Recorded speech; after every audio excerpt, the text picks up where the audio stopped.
हर हर महादेव, श्री शिवाय नमस्तुभ्यम, ओम नमः शिवाय। कैसे हैं आप सब? अगर लाइफ में कुछ अच्छा नहीं भी चल रहा है तो अब सब कुछ अच्छा होने वाला ही है, क्योंकि हम सब आ गए हैं भोले बाबा की शरण में और सारी समस्या का हल है एक लोटा जल। तो आइए आज के नए उपाय के बारे में जानते हैं, जो कि गुरुवार का उपाय है। कहते हैं कि भगवान विष्णु को गुरुवार का दिन बहुत ही ज़्यादा प्रिय है और इस दिन उनकी पूजा अर्चना करने से हमें विशेष फलों की प्राप्ति होती है। हो सके तो गुरुवार के दिन हमेशा भगवान विष्णु को पीले रंग की किसी वस्तु का भोग अवश्य लगाएं। और कहते हैं कि गुरुवार के दिन हम जो भी पूजा अर्चना करते हैं उससे हमारे भाग्य का उदय होता है, हमारे बिगड़े हुए काम बनने लगते हैं, हमारे गुरु ग्रह को मजबूत करता है गुरुवार के दिन की गई पूजा अर्चना।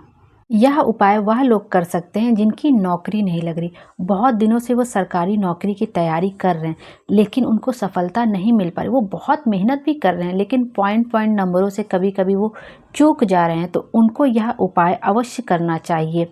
जिनकी तरक्की नहीं हो रही, विवाह में देरी हो रही है, किसी भी काम में वो हाथ लगाते हैं लेकिन उसमें सफल नहीं हो पाते, हर तरफ से चारों तरफ से अड़चन ही आ जाती है, तो उनको यह उपाय अवश्य ही करना चाहिए। इस उपाय को करने के लिए हमें क्या सामग्री चाहिए वह हम देख लेते हैं। इसके लिए हमें चाहिए एक तांबे का पात्र। तांबे का पात्र जो अपने ही घर का जल भरा हुआ, उसमें वो भी शुद्ध जल होने चाहिए अपने घर का। और उसके अंदर हमें डालनी है कुछ चने की दाल, वो भी खड़े चने की दाल डालनी है जो कि खंडित ना हो। और आप 7 चने की दाल डाल लीजिए या 3 चने की दाल डाल लीजिए या 11 चने की दाल डाल लीजिए, जो भी आपको मिल जाए आप अच्छे से उसमें चने की दाल डाल लीजिए।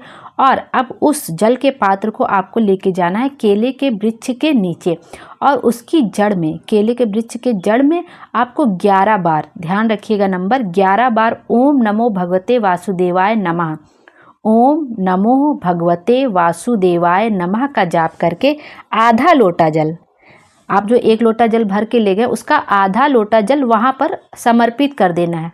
उसके बाद आपको चले जाना है शिवालय, घर नहीं जाना है, आपको सीधे शिवालय चले जाना है और वहाँ पर शिवलिंग पर आधा लोटा जल दक्षिण दिशा की तरफ खड़े होकर अपना मुख उत्तर की तरफ करके जलाधारी की तरफ आपका मुख होना चाहिए।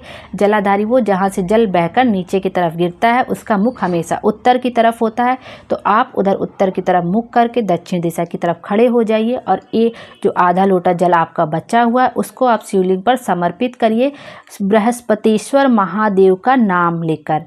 बृहस्पतिश्वर महादेव का नाम लेकर आपको आधा जो बचा हुआ जल है आपको शिवलिंग पर समर्पित कर देना और श्री शिवाय नमस्तुभ्यम का जाप करते रहिए। ओम नमः शिवाय का जाप करिए या नमः शिवाय का जाप करिए या महामृत्युंजय मंत्र का जाप करिए, जो आपको तुरंत याद आ जाए आप उस नाम का जाप कर लीजिए और भोले बाबा को जल चढ़ा दीजिए। बस ये ध्यान रखिएगा कि आप इसको सिर्फ गुरुवार को कर सकते हैं और आपको 5 या 7 गुरुवार तक तो ज़रूर ही करना चाहिए और एक ही समय पर करिएगा। ऐसा नहीं है कि आज 6 बजे कर रहे हैं तो कल 7 बजे कर लिया, पर जब अगला गुरु आया तो हम 10 बजे जा रहे हैं, ऐसा नहीं है। अगर 6 से 7 के बीच में कर रहे हैं तो 6 से 7 के बीच में कर लीजिए, 8 से 9 के बीच में कर रहे हैं तो 8 से 9 के बीच में कर लीजिए। एक टाइम फिक्स कर लीजिए, जब आपको लगे सुविधा पड़े आप चले जाइए। बस अब इतना ध्यान रखिएगा सूर्यास्त से पहले ही कर लीजिएगा।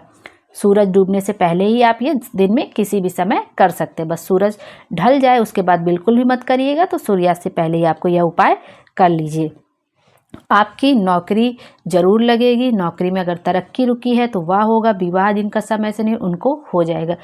और यह उपाय आप एक बार ज़रूर करके देखिए, भोले बाबा आपकी सारी मनोकामना जरूर पूरी करें। क्योंकि कहते हैं कि जो गुरुवार के दिन भगवान शिव की सेवा में गुरु ग्रह स्वयं ही लगे रहते हैं। और वैसे भी जो गुरुवार का दिन होता है भगवान विष्णु को बहुत प्रिय दिन होता है।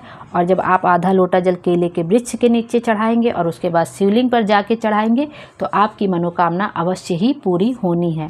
और यदि मुझसे इस उपाय को बताने में कोई गलती हो गई हो, भूल चूक हो गई हो, तो मुझे क्षमा कर दीजिएगा।